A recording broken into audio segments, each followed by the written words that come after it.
Hello, Trey. Thank you for being here today. I appreciate everyone who's watching the video. Thank you for taking time for watching, and you specifically, Trey, for taking time out of your busy schedule to be here. I know you got a lot going on, and plus it's the holiday season, so I appreciate that as well. Oh yeah, sure. Thanks for having me. I'm glad to be here. Cool, cool. All right. Well, before we get started, I just want to read a bit about you, read your bio, and then we can just get started. Is that cool? Yeah, sure. Cool, cool. So Trey is a native Californian artist and manager of the Clinical Assistance Program at the San Francisco AIDS Foundation. Born in Bakersfield, California, he's the second oldest of four siblings and has lived around California, mostly in the Bay Area. He moved to San Francisco in 2010 to go to art school where he received his bachelor's in game development. He's been working with the San Francisco AIDS Foundation since 2017. He started working there as a program assistant um, manager for the Black Brothers Esteem Program and Employment and HIV Prevention Program for Black and African American gay, bi, trans, and GNB men. During his time there, he was promoted to health educator, program coordinator. He helped in writing and creating the Black Health Department at the San Francisco AIDS Foundation and was later promoted to co-manager and soon to be revived clinical assistance program. Having worked in his current role, for over 3 years now, he now oversees the Clinical Assistance Program, a job development program that strives to gain members of the community, getting them certified in various sexual health areas, such as sexual health testing, counseling, CPR, rapid HIV and STI testing. He gets them hands-on with experience with outreach, group facilitation, and clinical services, and also helps them find employment in public health areas. Outside of his love for food, video games, and art, he also coaches grade schoolers in STEM and coding for video game classes with Calculus Roundtable, a nonprofit organization that strives to bring STEM to underprivileged communities and children of color. He has volunteered for many programs and many organizations, such as Frameline and California Men's Gathering, and always tries to stay involved in the community in one way or another. Okay, shout out to Trey. Thank you. Okay, cool, cool. Well, before we get started, I do want to highlight the organization Calculus Roundtable. I've never heard of them, and I'm a big fan of BIPOC, specifically Black people getting into STEM and finding whether that's being a doctor, whether that's being a scientist, coding like you're doing. So, can you tell me about your experience with that and how you relate that to your work overall? Oh yeah, sure. So I first got connected with Calculus Roundtable when I was in college. I was testing out, I was in a game production class, and I was testing out some of our game assets in this program called Scratch. I figured, it was a program that I had tinkered with when I was in high school, and one of my teachers saw me working with it and said, "Hey, I'm doing this weekend thing over in Oakland. We're going to be teaching some kids how to code and things like that." So I thought, well, I have an open weekend. It's a very rare weekend that happened to be open, and so I said, "Why not?" And doing that and working with the kids and seeing how excited they were and really connecting with the mission that they had to really try to bridge that gap from like access to these STEM courses to the kids in the community. I just loved it, and I just have been working with them ever since. So they ask me here and there, if I'm available. A lot of the times, because of the work that I do, I don't always have that availability. But if it's like a weekend thing or sometimes like an after school program and I'm able to work it with my day schedule, then I do it where I can. So yeah, I've been with them for a long time now, probably about six, 6 or 7 years. That's what's up. That's what's up. Mhm. Is there, so this is definitely a side question. Is there ever a time where you maybe brought up your work with the San Francisco AIDS Foundation and you've seen kids maybe venture into the AIDS Foundation or vice versa, where you mentioned the program to someone in the foundation and they ended up going? Or is there any, have you seen any kind of correlation where people are interested in both of those entities or those fields because they're completely separate but at the same time very similar because there's a stem behind, the AIDS Foundation specifically who does their own testing and things like that. Yeah, I haven't really had any overlap really with those two areas. For me, it's really how do I keep a passion of mine, which has always been like gaming and art and things like that alive somehow. Mhm. Because what I went to school for is very obviously something very different than what I'm doing in public health. And so for me, I just never wanted to lose sight of that Yeah, or not be able to work with that somehow. So that's what's up. Still utilizing your major and what you went to school for, even though you ventured into something that's really dope. So multifaceted in a sense. I think the overlap would be sort of that aspect of making it like meaningful or community based somehow, like sort of that piece, I guess. Well, I would just put it out there, maybe trying to figure out how to get them more involved with one another, even if that's seeing how, because I know, in being an intern there, Black Brothers Esteem does a lot with, um, bringing in people from outside communities. So it'd be great to figure out how, the Black Brothers Esteem and or even other organizations that are the clinical assistants can be more involved in the STEM or vice versa. Just putting that out there, you know. Okay. Yeah. Okay. Okay. And with that being said, I'm going ahead and get started with the actual questions and things. And first of Sure. all, just talking about who you are as a person and moving to San Francisco, what was that like? And just getting involved with the AIDS Foundation and things like that. How has that been? And let alone leveling up in there. Sure. Okay, so a little bit about me. I mean, you mentioned a lot of it in the in the bio. So yeah, I was born, raised in California. So my family moved all over. We lived in Vallejo, Fairfield, Pittsburgh, Antioch, Orange County, just kind of all over the place. I was born in Bakersfield, and so um, to me, coming to San Francisco, it was really, I would say, the thing that really kind of set that in motion is I do have a late older brother. So he unfortunately was shot and killed in Hear at that. the end of his college career. So it was like I was graduating high school, he was graduating college. And when he passed, I really sat and thought about it and thought, he never had the opportunity to know me as a gay man and just my full self. I was very closeted, growing up and through most of high school. We lived in SoCal, there were times where I was like the only Black person at a school or one of two or three. And so I faced a lot of bullying for that.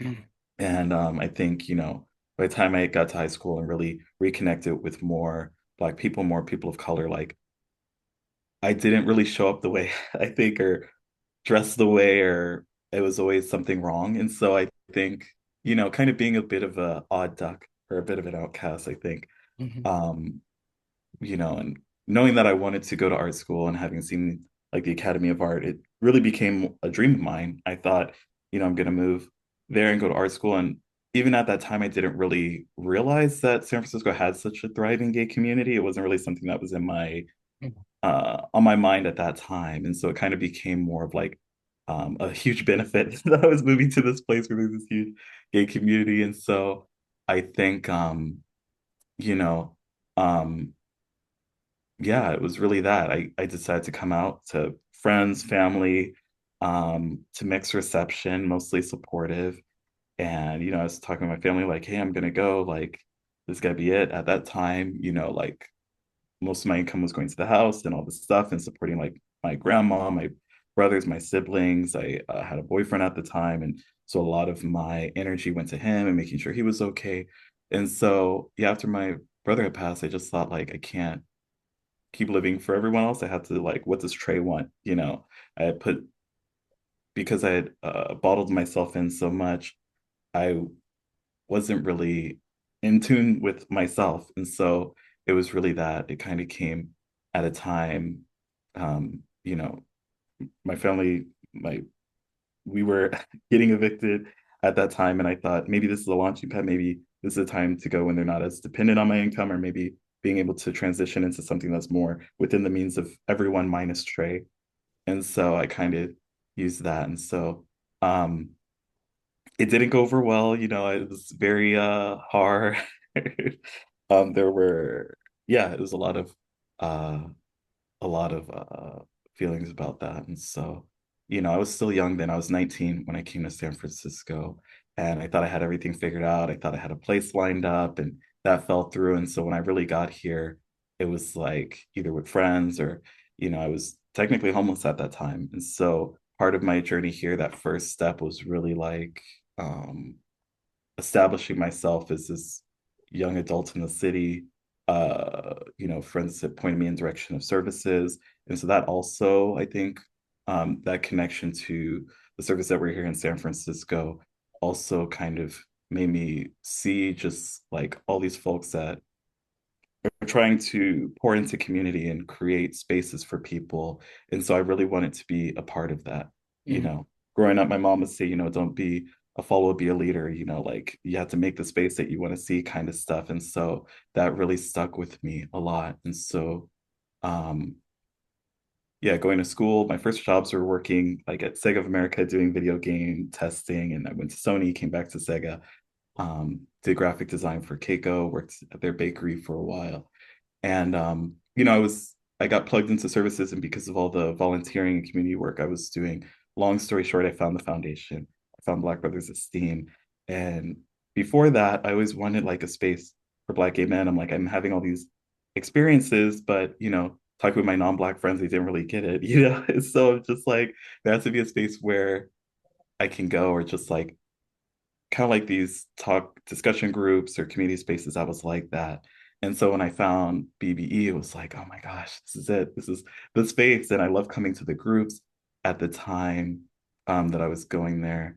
Um, it was led by Sean Dimmons, um, who the trans uh, gay man who I just loved his way of facilitating the groups, the way that he was able to bring people into the fold, make space for people, had these really deep conversations that like was unpacking all these really complicated subjects, and I really admired his approach and his leadership. And Travis Weiss, who was working there at the time, he asked me, like, hey, we have this program assistant position if you're interested. And I'm like, well, I'm happily employed right now because I'm still doing the graphic design. And it was probably around this time, actually, around the holidays, right after Christmas. And they let me go. They were like, we can't afford your position anymore. This and that. We're moving the company in a different direction. So I came crawling back to the foundation, and I was like, is that program assistant position still open? And luckily for me, it was. And after that, the rest was history. I got into this work and thought, in a lot of ways, I think I was a little naive. I thought, we're going to do all of this fun, gay, LGBT work and like make a difference. It's gonna be awesome, and everyone's gonna be on board, and we're gonna be, flying rainbow flags and doing the most. And so, but once I got into it, I think it was really learning about the impacts or the disproportionate impacts of HIV on different communities. Going to town halls and going to DPH uh, seminars and things, and just really learning about the real impact, um, and that's when it really became, I think, a bit more real or meaningful for me. I remember seeing the statistic that the CDC put out, that at the rate of seroconversion, that half of all Black gay men would uh, seroconvert. And to me, it was like a mix of shock, but also like a bit of anger, I think. Just that, like, okay, and seeing all the epidemiological data, for the city over the years, and it's like, okay, well, we know this, we know that there's this disparity, we know that there's this impact, um, and sort of like, what are we doing about it, or what has been done, and really kind of falling into it that way. I think I was really lucky at the time that I was hired, that I was surrounded by other young Black gay men that were as excited about the work as I was. I thought we should be going to Oakland, we should be going here, and learning kind of like the dynamic between these organizations at that time, and really the history of all these, and how like how the city can suck up resources, and just like the history of all these different things, and the dynamic that people had having lived in the city and in the Castro. It's one of those things where, if you ask, generally speaking, of course, if you ask an older white gay man and an older black gay man of what their experience was like in the city or in the Castro, you're going to hear very, very different experiences of what being gay was, in the 90s or 80s or even 2000s. And so to me, it was like really leaning into all of that, just knowledge and wanting to make like that an impact. And I think, having grown up, experienced sort of feeling so much on the margins and feeling so othered and feeling so oddballed, it really drew me to people who are really wanting to give space and support people who felt othered or felt like they were put on the outs or disenfranchised, because I know what that felt like. Part of me was like, I never wanted people to feel as lonely as I felt, or as sort of just unwanted as I felt sometimes. And so I guess I poured all that energy into something positive. And that's kind of how I got to where I'm at now. So yeah. Yeah, well, it sounds essentially like because a lot was going on in your personal life, emotionally, mentally, financially, and physically, possibly, that you aspired and you seeked out things that were going to be beneficial to you as a person, so that way you can uplift who you are. And sometimes you have to be knocked on your head a little bit in order to get what you actually needed. And but it led to where you are now. Okay, you done been promoted, and listen, I will never forget that cover letter. Okay, that cover letter that says, "I am who I am. I does a good job, and give me this job." Okay, period. And you got the job. So shout out to you. Okay, you're a great boss and a great inspiration. And we came from similar foundations and going to the same school, alma mater, and things like that. So it's great to look up to another black man who is doing it because he gives a care, and that's very hard to find in today's age, you know? So shout out to you. Oh, thank you for that. I know. Yes. Academy of Art alum.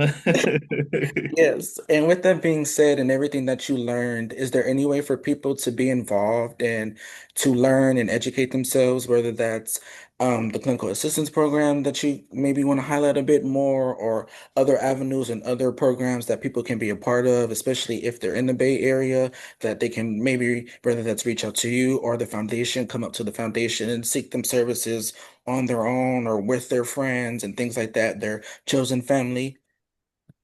Oh, sure. Yeah, definitely. I think um I guess there's maybe different parts of that question.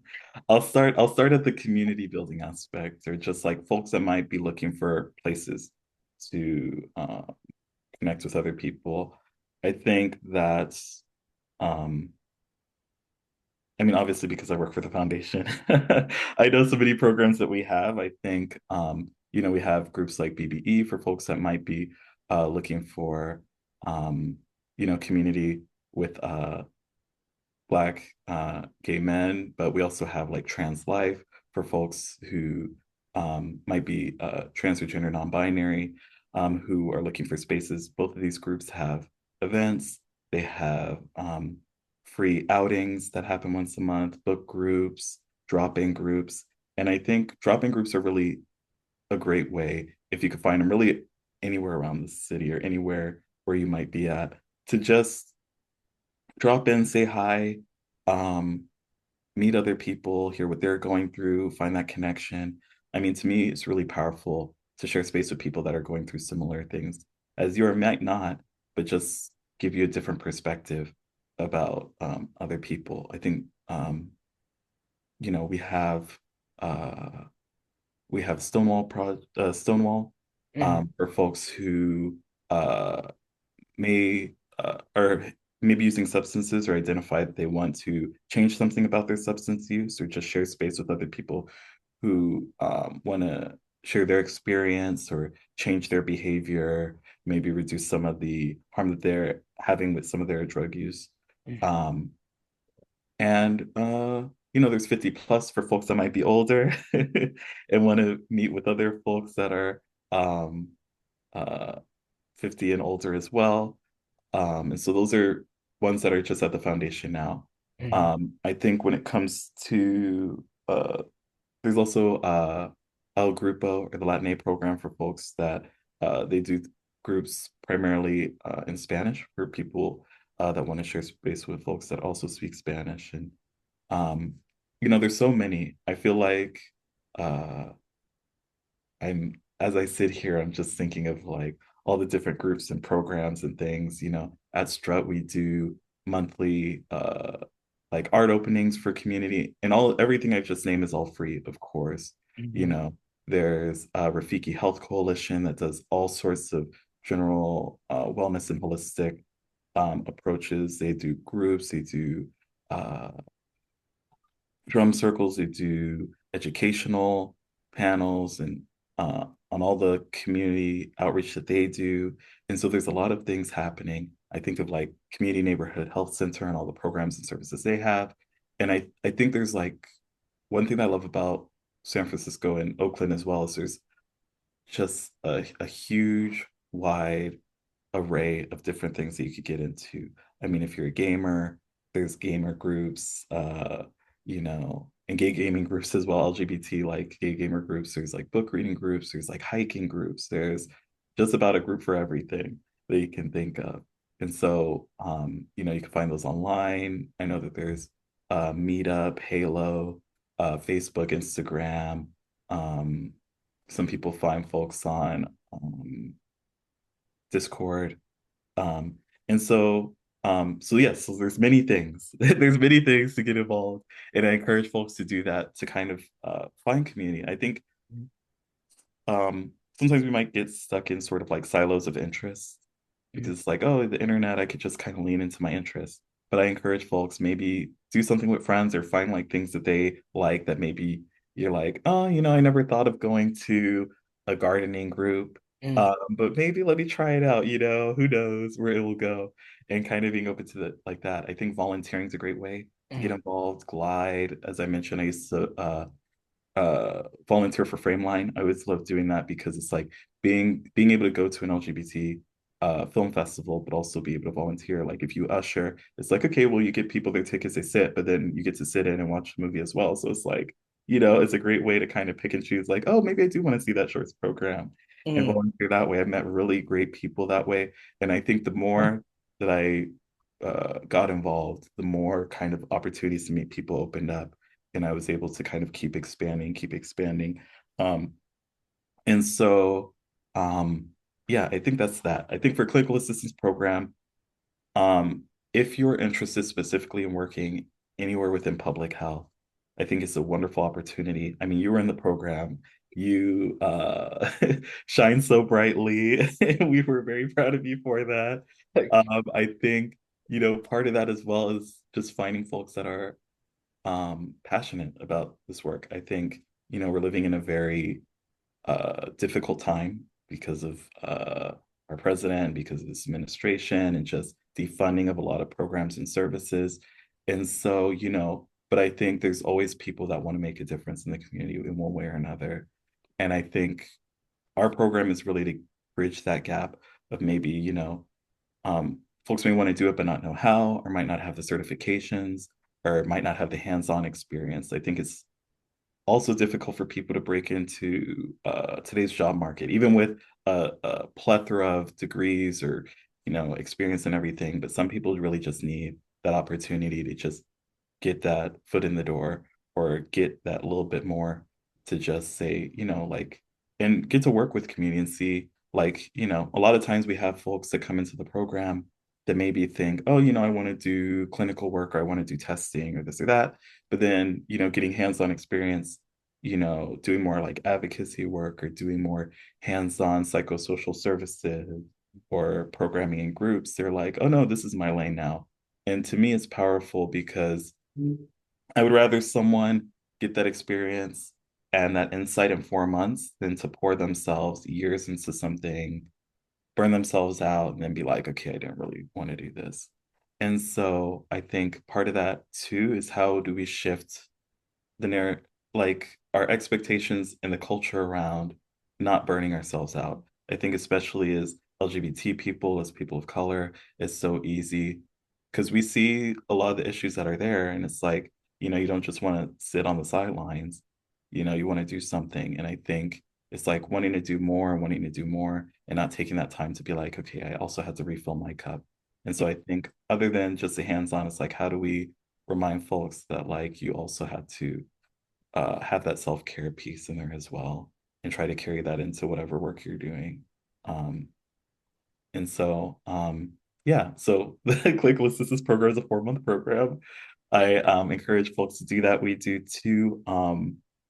do two cohorts a year. So we usually do a winter, spring uh, cohort, and then we do a like fall or late winter kind of season. And so, yeah, we're going to be starting our new season 6. We start calling them seasons about a year ago.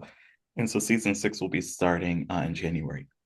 And so we have 10 folks who are really excited to getting in the program, Oh, getting the testing experience. And yeah, it's just great. And I think they get to brush shoulders against other people in the community and different organizations that we partner with, but also get to see the clients. And, it's not this sort of like, oh, I'm going to read a book and hear about how bad it can be to experience homelessness or what the experience is like to feel that miscare and the medical sphere. Is like, you're going to be talking with these people and working with people and hearing from them. Like, what do they want to see? What makes them feel whole? What makes them feel affirmed? And so to me, it's just really great. And I think everyone we've had in the program, I mean, I learned just as much from the yeah. people from the program, from all the different backgrounds and ideas and thoughts. Like to me, it's been a real pleasure and a real privilege, I think, to be part of the program. That's what's up. I enjoy, like I said, people who love their job because they want to do it, and that's what you give to the people. I'll speak for the clinical assistance program in my cohort, and I can't imagine what you do for the other cohorts as you continue to develop and learn from, like you said, the people and as they teach you, and you get better that way. You can teach the next, especially as you become because now we're getting older and we're aging out of things. Um, I speak for myself because I'm still like feeling it, being in the midst of, I remember some people being very older than me, and then also there's people who were a little bit younger than me, and it was being in the middle of that. It's like, wow, hearing the different stories and things like that. So I can't imagine you going into 6 different seasons of that, all of the growth and development that you're able to gain from that and pass on to continuous people. So shout out to you for that, for actually taking into consideration that you can learn just as much as you can teach, because not a lot of people think that. So yeah. Oh, thank you. Yeah, I think we should always be learning.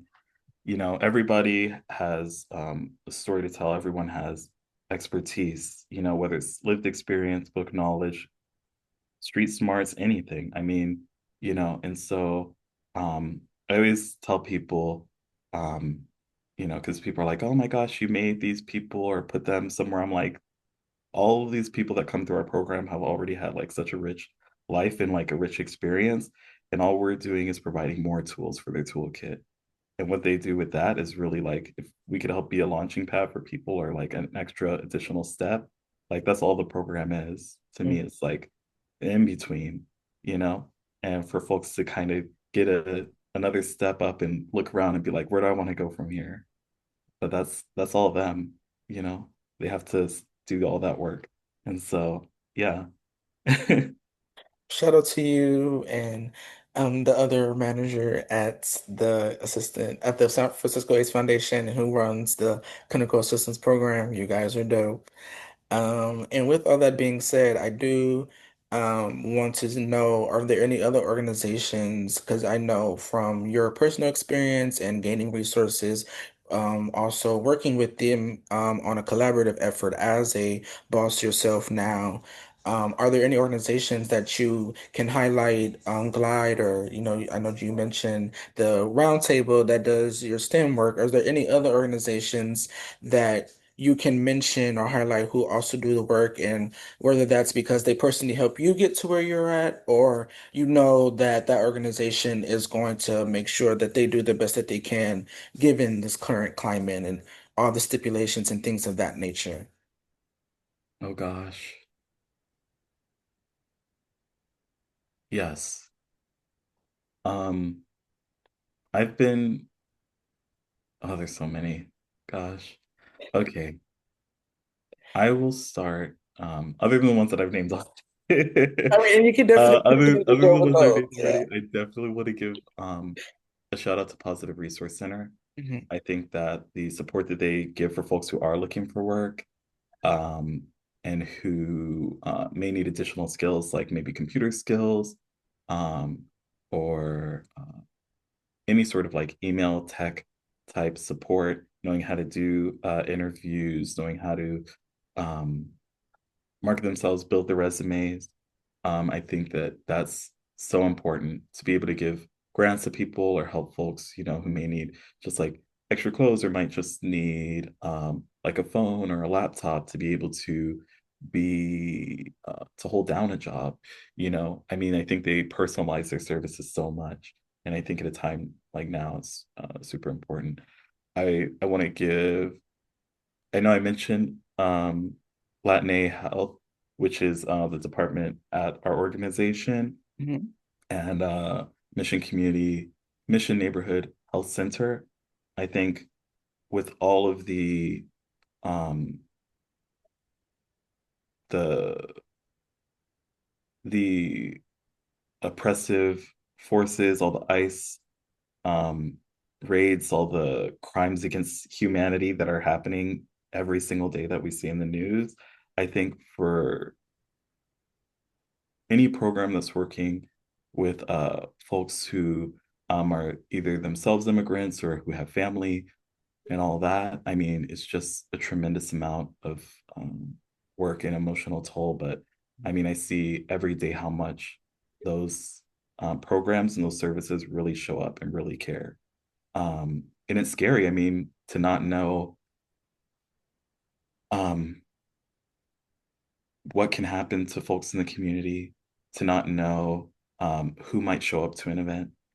I think of Trans Thrive and Trans Life and all the work that they do. I mean, I think, you know, uh, they do so much for community as well, especially in a time where the trans and gender non-binary communities are also under attack, you know, and to also have community members or people from outside of our communities like call or give them threats of violence. It's like it could be hard when you're trying to do your best for community, but then you have these outside forces coming in like saying, if you do this event or if you try to do this, then we're going to come and do something to you, Mhm. and I don't think that gets talked about enough, you Mhm. know, I don't think, it's wonderful that we want to do these services and show up for community, but I think there's also the other side that we're also in a time where doing services for community is not always safe or popular.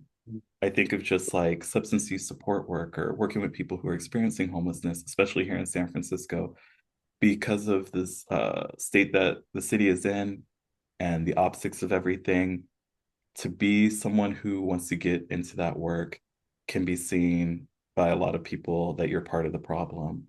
We have people that come out and record folks that are providing care, trying to um, meet people where they are and try to provide intervention or provide life-saving services, you know, and then to be recorded and put on, X or put on Blue Sky or something and saying like these people are why the city is First of the all, his state mama, that it's in. It's heartbreaking. his mama named him Twitter. I'm gonna call him Twitter. It ain't no X over here. Oh, right. Yeah, I almost said Mama Twitter named him now. Twitter. Your mama named you Twitter. I'm gonna call you Twitter. That's what. Mm-mm. Exactly. I mean, yeah, I almost did the same thing, but I think it's just a very tough time right now. And so I applaud anyone who comes into this work. And I think we owe it to everybody who is stepping into this or wanting to continue to step into it to be very honest Mm. that it is a very difficult time, I think, to be in public health right now.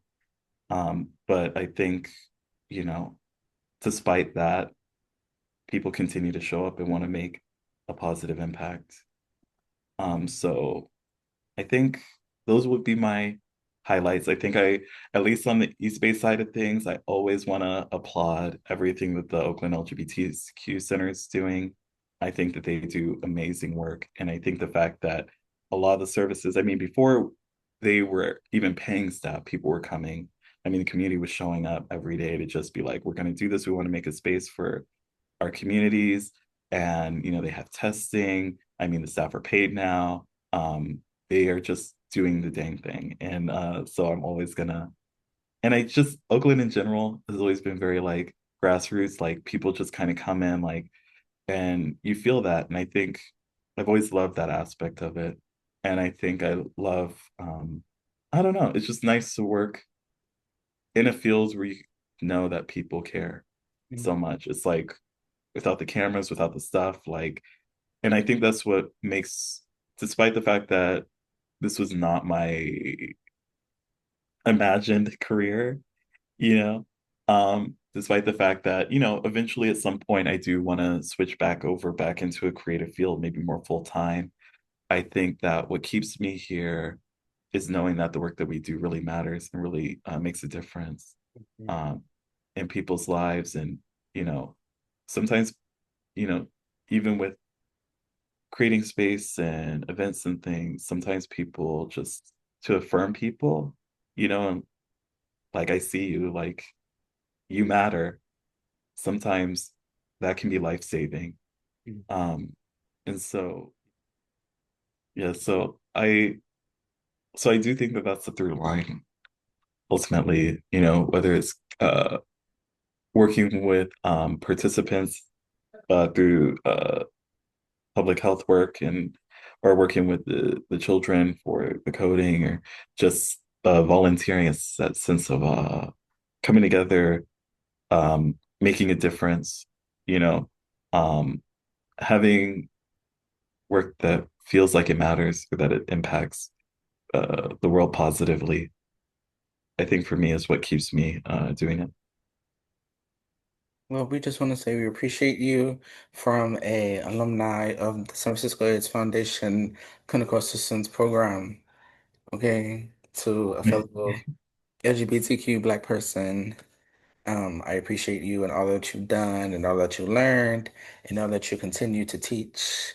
And then again, for taking time out of your day for being here with the holiday season and things like that. So I definitely appreciate that. And I don't want to keep you too long. I'm gonna let you go. But yeah, I would love to have you again and maybe even the other managers from the assistance program or an assistant with you and just to actually highlight the program within itself sometime, next year. But, look out for me and, especially because of my event I'm still doing. So I'll definitely be reaching out to you regarding that and the other staff as well.